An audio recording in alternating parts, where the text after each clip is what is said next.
Organisation या government. Pension एक fix सम है, फिक्स राशि है जो रिटायर्ड जो कर्मचारी होते हैं उनको दिया जाता है। किसके द्वारा? या तो सरकार देती है, सरकारी कर्मचारी है तो, या फिर ऑर्गेनाइजेशन देती है, जो भी संस्था है या फिर जो उसका एम्प्लॉयर है वो उनको फिक्स्ड पेंशन देता है monthly after the retirement of the employer, कर्मचारी के रिटायर्ड होने के पश्चात। Types of pension for government employees in India, यानी इंडिया के अंदर कितने प्रकार के पेंशन हैं वो हम जान लेते हैं। फर्स्ट है ओल्ड पेंशन स्कीम, जिसको आप ओपीएस के नाम से भी जानते हैं, ओल्ड पेंशन स्कीम, जिसे आप पुरानी पेंशन स्कीम भी कहते हैं। सेकंड है न्यू पेंशन सिस्टम या न्यू पेंशन स्कीम, यानी कि जिसका नाम है एनपीएस, जिसको लोग एनपीएस नाम से जानते हैं या नई पेंशन स्कीम के नाम से भी इसको जाना जाता है। Few people call it new pension scheme and rest of them call it new pension system. New pension system या न्यू पेंशन स्कीम एक ही चीज है। सबसे पहले हम जानेंगे ओल्ड पेंशन स्कीम में। फर्स्ट पॉइंट में हम जानेंगे ओपीएस क्या है, ओल्ड पेंशन स्कीम या पुरानी पेंशन स्कीम क्या है। All employees recruited before 1st January 2004 are eligible for OPS, यानी जितने भी कर्मचारी 1 जनवरी 2004 से पहले भर्ती हुए, रिक्रूट हुए, वो सभी पुरानी पेंशन के लिए पात्र हैं, उन्हें ओपीएस का लाभ दिया जाएगा। OPS was also considered as a favorite scheme of government employees. Old pension scheme या जो पुरानी पेंशन स्कीम है वो फेवरेट पेंशन स्कीम है सरकारी कर्मचारियों की व अधिकारियों की।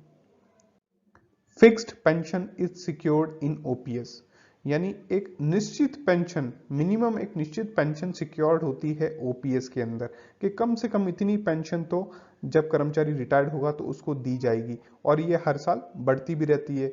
जैसे जैसे डीए हाइक होगा वैसे वैसे पेंशन भी ओपीएस के अंदर बढ़ती रहती है।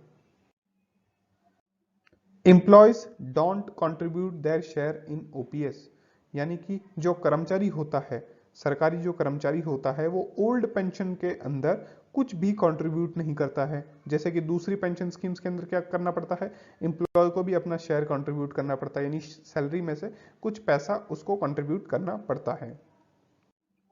Full pension is given by the government, यानी पूरी पेंशन जो मिलती है वो सरकार की तरफ से मिलती है, कर्मचारी को, एम्प्लॉय को कुछ पेड नहीं करना होता है।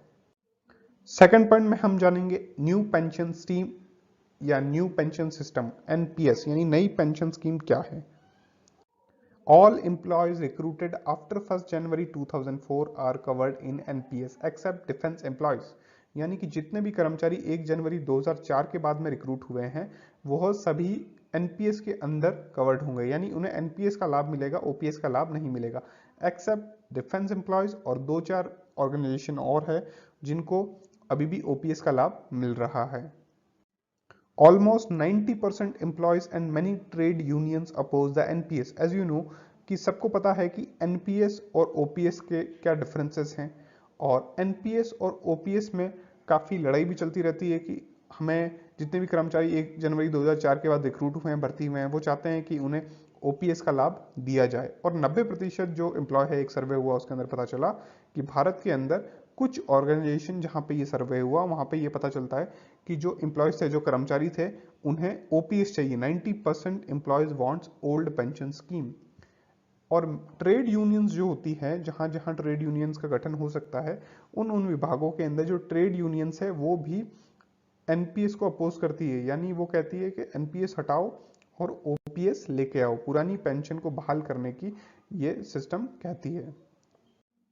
Pension is depends on the market और इंटरेस्ट रेट्स, एनपीएस के अंदर जो पेंशन होती है वो मार्केट के इंटरेस्ट रेट क्या चल रहे हैं, शेयर मार्केट कैसा चल रहा है, इस पर डिपेंड करती है। लेकिन ओपीएस के अंदर ऐसा कुछ नहीं, ओपीएस के अंदर एक फिक्स्ड पेंशन है, वो आपको मिलेगी ही मिलेगी। लेकिन एनपीएस के अंदर जो फ्लक्चुएशन है वो हो सकते हैं। Employees have to contribute their share in NPS, NPS के अंदर जो सरकारी कर्मचारी होता है उसको अपनी तनख्वाह में से कंट्रीब्यूट करना पड़ता है। 10% वो खुद कंट्रीब्यूट करता है और 10% गवर्नमेंट कंट्रीब्यूट करती है, जिसको बढ़ा के फिर 14% भी किया गया था। There is an equal contribution from the side of employer and government in NPS. NPS के अंदर क्या होता है, 10% यदि कर्मचारी कंट्रीब्यूट करेगा तो 10% सरकार कंट्रीब्यूट करेगी। 20 years comparison of OPS employee versus NPS employees, यानी 20 साल का हम कंपैरिजन करेंगे कि ओपीएस एम्प्लॉय और एनपीएस एम्प्लॉय यदि 20 साल बाद रिटायर्ड होते हैं तो किसको कितना पैसा मिलेगा और कितनी पेंशन मिलेगी। फ्रॉम 2016 टू 2036 एनपीएस एम्प्लॉय, यानी 2016 से 2036 का हम 20 साल का पीरियड लेते हैं जिसके अंदर एक एनपीएस कर्मचारी है तो उसको जो बेनिफिट मिलेंगे या फिर जो उसकी जो सैलरी या फिर उसका जो कॉर्पस होगा वो कुछ इस प्रकार होगा।